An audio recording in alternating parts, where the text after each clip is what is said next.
Hi everyone, তোমরা সবাই কেমন আছো? নিশ্চয়ই ভালো আছো। আমাদের বাড়ির পরিস্থিতি এখন ভালোর দিকে নয়। জানো তো সবাই যে আমার কাকা রিসেন্ট মারা গেছে, তো মন মেজাজ ভালো নেই। তো ভাল লাগছিল না, ওই জন্য একটু বাইরে বেরোলাম আর এসছি ভাত। আর একটু সেল চলছে, ভাবলাম বাড়ির সকলের জন্য টুকিটাকি কিছু কেনাকাটারও আছে, একবারে করে নিয়ে তারপর বাড়ি ফিরবো। সোহাগেরও কিছু জিনিস নেওয়ার ছিল, তো সেই জন্যই দোকানে এলাম। বাট এখানে আজকে একটা কাণ্ড ঘটেছে, ভিডিওটা শেষ পর্যন্ত দেখতে থাকো, আমি বলছি। আর সোহাগ তো একটা দুটো জামা কাপড় দেখার পরই ব্যাস শুরু করে দিয়েছে, বাড়ি চলো বাড়ি চলো। ওর আর ভাল লাগছে না, ভিড়ভাট্টা একদম পছন্দ নয়। তো দোকানে আমরা বিল টিল করে বেরিয়েছি, দেখলাম তরমুজ প্রচুর রয়েছে, তো ভাবলাম বাড়ির জন্য একটু তরমুজ নিয়ে নিই। তারপর আমাদের গলা শুকিয়ে একদম হয়ে গেছে, তো একটু আখের রস খেতে এলাম। তো হ্যাঁ, যেটা হয়েছে দোকানে, আমি সোহাগের জন্য দুটো টি শার্ট নিয়েছিলাম।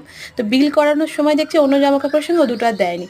তো ওরাও তন্ন তন্ন করে খুঁজো আর পেলো না, কী যে হলো, টি শার্ট দুটো হয়তো এমনি উঠে গেছে আবার জামা কাপড়ের সঙ্গে। তো যাই হোক, এটাই ছিল আজকের ঘটনা। এর সাথে সাথে আজকের মেমোটা এখানেই শেষ করছি।